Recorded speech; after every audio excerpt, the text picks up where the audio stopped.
Hello दोस्तों। तो आपके लिए जो है ऑब्जेक्शन के लिए विंडो ओपन हो चुकी है। आपने देखा होगा, यहाँ पे मैं ओपन कर लेती हूँ। मैंने मिनिमाइज़ कर रखा है।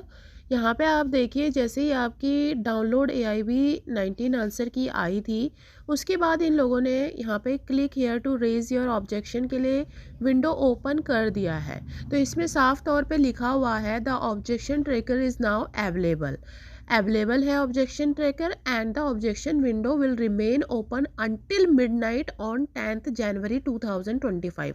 तो भाई 10 जनवरी 2025 की आधी रात तक ये विंडो ओपन रहेगी। If you have any objection regarding question paper of AIB-19, अगर आपके पास कोई भी ऑब्जेक्शन है AIB-19 के एग्ज़ाम को लेकर, जिन जिन क्वेश्चनों में आपको आपत्ति दर्ज करनी है, you can raise them through the objection tracker.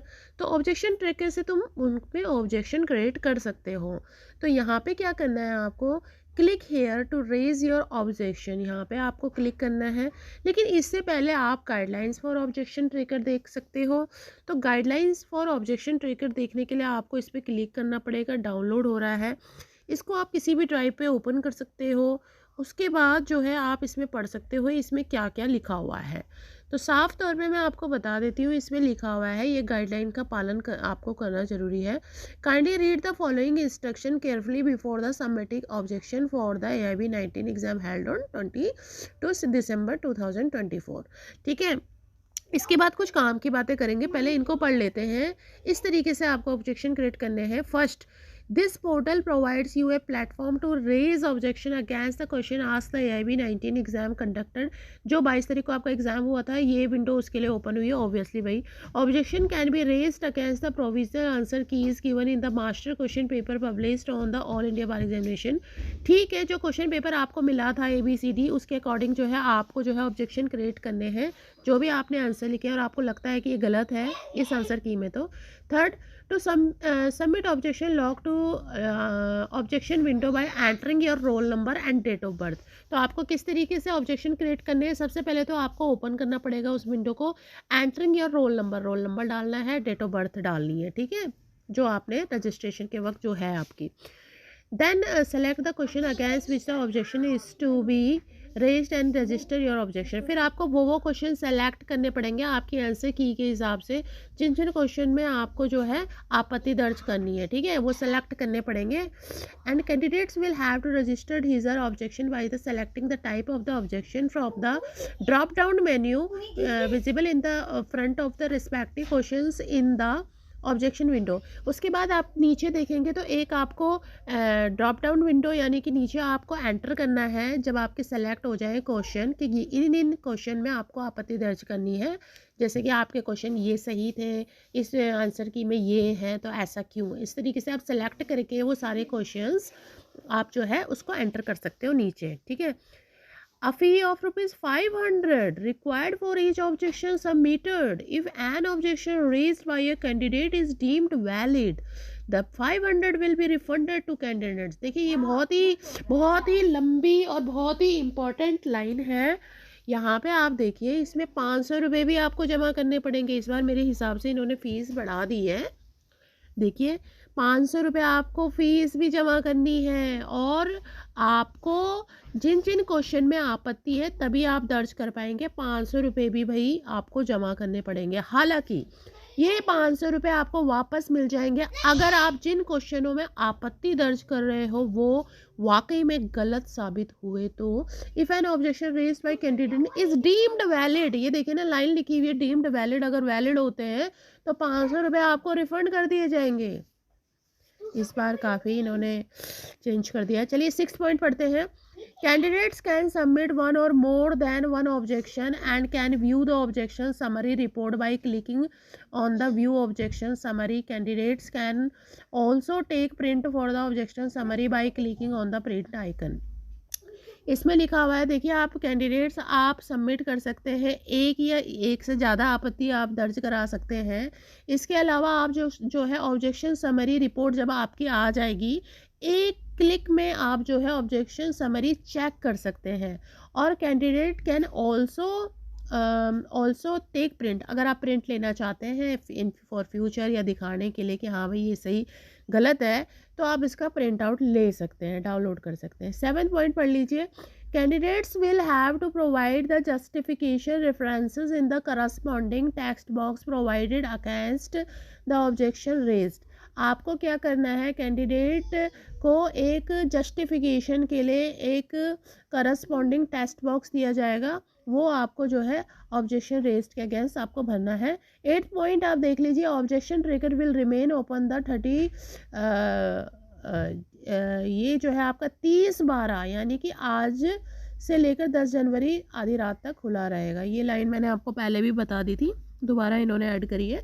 Objection trigger will remain open, ठीक है। ऑब्जेक्शन ट्रिगर भी उसी डेट तक खुला रहेगा कि कौन सी डेट तक, 30/12 से लेकर 10 जनवरी 2025 की आधी रात तक खुला रहेगा। तो जिन स्टूडेंट्स को लगता है कि आपके वाकई में क्वेश्चन सही थे और वो आंसर की में गलत दे रखे हैं, तो आप यहाँ पे इस विंडो में अपनी आपत्तियाँ दर्ज करवाएं, क्योंकि इसमें लिमिटेड टाइम है, 10 दिन का आपको टाइम दे रखा है, वो भी आधी रात तक। उसके बाद ये विंडो गायब हो जाएगी, बंद हो जाएगी, आप नहीं कर पाएंगे। दूसरी चीज़ आप ये बच्चों ध्यान में रखना कि अगर आपकी आपत्तियों में दम है, अगर वाकई में गलत है क्वेश्चन, तो ही आप 500 रुपये आप जमा करवाएंगे। 500 रुपये नहीं तो आपको रिफ़ंड नहीं मिलेंगे, क्योंकि अगर आपके क्वेश्चंस में गलतियां हैं, वाकई में जो आंसर की इन्होंने डाउनलोड करी है, अपलोड करी है सॉरी, तो उसमें अगर गलतियां हैं तो आपके 500 आपको जो है वापस मिल जाएंगे। चलिए, ये तो बात थी। ये इस तरीके से इन्होंने एक एग्जाम्पल भी दे रखा है। एंट्रीज क्वेश्चन नंबर 100 आपको सेलेक्ट करना है। जैसे कि एक एग्जाम्पल दे रखा है इन्होंने, जैसे कि आपके क्वेश्चन 50 में या 51 में गलती है, इन्होंने यहाँ पे क्वेश्चन 100 ले रखा है, तो क्वेश्चन नंबर आपको 1 दे रखा है। जैसे कि हिंदी में इन्होंने लिखा हुआ है, निम्नलिखित में से अंग्रेजों ने भारतीय शांति का जनक कहा था, या who among the following are the called the father of the Indian unrest by Britishers. तो यहाँ पे 4 ऑप्शन दे रखे हैं। लोकमान्य तिलक ने कहा था, महात्मा गांधी ने कहा था, जवाहरलाल नेहरू ने कहा था, सरदार वल्लभ भाई पटेल ने कहा था। तो इसमें आपको जिसमें भी है, आपको यहाँ पे एंट्री सेलेक्ट करनी है, और यहाँ पे आपको indicating that you have already raise objection. तो यहाँ पे आपको यहाँ पे आंसर की में आपको यहाँ पे रेज ऑब्जेक्शन, जहाँ पे ऑलरेडी रेज्ड लिखा हुआ है, यहाँ पे आपको अपना क्वेश्चन का आंसर लिखना है ABCD, ठीक है। और आप चाहे तो इसमें थोड़ी सी समरी लिख सकते हैं, आई थिंक, ठीक है। ऐसी दूसरा भी क्वेश्चन है, तो ये एक तरीका है रेज ऑब्जेक्शन का, ये मैंने आपको बता दिया है। रेज ऑब्जेक्शन पेज, यहाँ पे इन्होंने काफ़ी सारी चीज़ें ऐड कर दी हैं। यहाँ पे जैसे कि ऑब्जेक्शन टाइप है, ये सारे ऑप्शन मिलने वाले हैं आपको उस विंडो के अंदर, आप ओपन करेंगे जब रेज करेंगे। क्वेश्चन इज इनकरेक्ट, इस एरो पे आप क्लिक करेंगे, सबसे ऊपर कौन सा क्वेश्चन गलत है इसको सेलेक्ट करेंगे। Reference, book title, website link. Book title यहाँ पे आई थिंक यहाँ पे आप बुक टाइटल यानी पेज नंबर लिखेंगे, book title, author name, reason. अच्छा, यहाँ पे आप अपनी सारी समरी लिखेंगे कि भाई इसका जो भी आपको इसमें समरी लिखनी है, रीज़न में आप डाल देंगे, ठीक है। इसके अलावा फिर आप इसको सबमिट कर देंगे। यहाँ पे ऑब्जेक्शन समरी पेज, ये मैं आपको ऑलरेडी बता चुकी हूँ, ये बार बार दे रखा है इन्होंने, ठीक है। तो ये तो एक तरीका है। फिर मैं बैक चली जाती हूँ। यहाँ पे click here to raise your objection में आप क्लिक करेंगे। मैंने गाइडलाइन आपको पढ़ के आपको बता दी है। यहाँ पे सिंपल आपको क्या करना है, यहाँ पे एंटर योर रोल नंबर, जैसे कि मैंने आपको बताया था। पासवर्ड करना है, I am not a Robert. यहाँ पे कैप्चर कोड आएगा, यहाँ पे आपको जो है उसको सेलेक्ट कर देना है। Password is the date of birth, जैसे कि मैंने आपको बताया था, DOB आपको पासवर्ड में भरना है, जो आपका डेट ऑफ बर्थ है भाई, जो आपने रजिस्ट्रेशन के जो आपके डॉक्यूमेंट्स में है, वो आपको DOB इसमें भरना है। रोल नंबर डालना है, आप आई एम रॉबर्ट पे सेलेक्ट करना है, आपका विंडो ओपन हो जाएगा, उसमें आपको रेज क्वेश्चंस करने हैं। If your DOB date of birth है 1 May 2000 then your password will be like this. आप देख लो कैसे डालना है। अगर आपकी date of birth suppose example दे रखी है 1 मई 2000, तो आपको 01/05/2000 विदाउट एनी स्पेस आपको डाल देना है, ठीक है। तो इस तरीके से आपको ये काम करना है।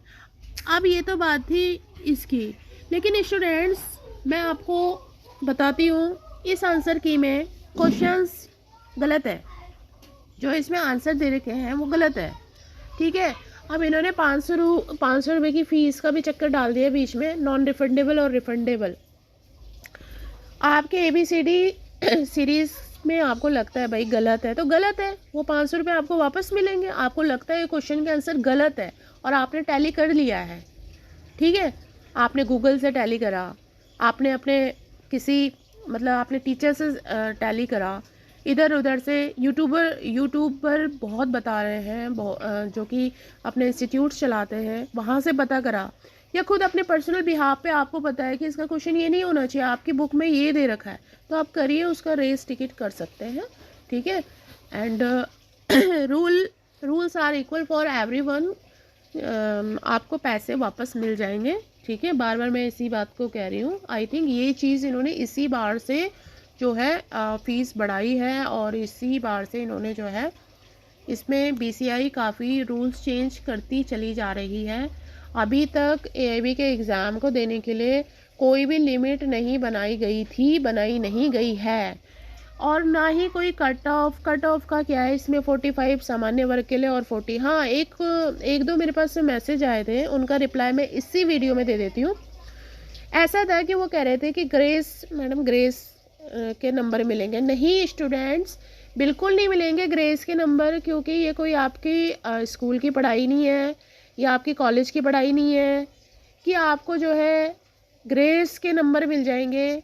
ये तो ऑल इंडिया बार काउंसिल का एग्ज़ाम है जिसको आप क्रैक करके पास करके आप प्रैक्टिस शुरू करेंगे। इसमें क्या ग्रेस मिलेगा आपको? अगर देखिए, इसमें अगर फाइनल आंसर की आती है और कुछ क्वेश्चन डिलीट हो जाते हैं, ठीक है, फाइनल आंसर की आती है, अगर इसके बाद आपके ऑब्जेक्शन क्रिएट करने के बाद एक फाइनल आंसर की आती है, ऐसा पहले भी हो चुका है, तो उसके बाद अगर 4-5 क्वेश्चन डिलीट हो जाते हैं तो आपका जो रेशियो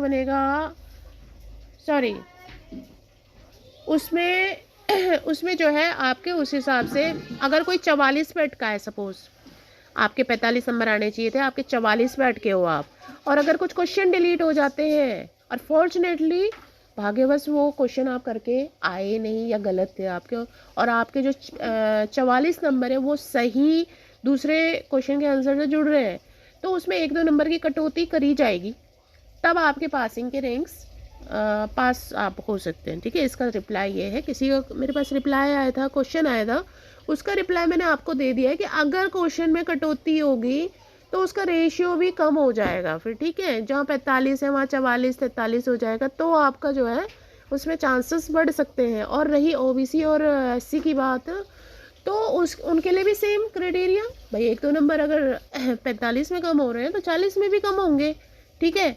तो अगर आप बीच में फंसे पड़े हैं 1-1.5 नंबर के, तो वहाँ बात बन सकती है। इसके अलावा और कोई भाई वो नहीं मिलेगा आपको, ग्रेस वगैरह के चक्कर में मत रहना, ठीक है। कोई और आपका क्वेश्चन है तो आप कमेंट में दीजिए, नेक्स्ट वीडियो में मैं वो बनाऊंगी उसके बारे में, और इसके रिज़ल्ट के बारे में बात करेंगे। इसका रिज़ल्ट कब तक आने वाला है, पहले तो इसकी जो ये विंडो ओपन हो रखी है, इस पर देखिए कि किस तरीके से आपको क्या करना है, रिज़ल्ट का मैटर उसके बाद खुलेगा, ठीक है। Again best of luck for your result, देखते हैं क्या होता है, और ज़्यादा से ज़्यादा संख्या में इस चैनल को सब्सक्राइब कीजिए विद बेल आइकन, ताकि आपको नोटिफिकेशन बिल्कुल टाइम पे मिलते रहे। Thank you so much.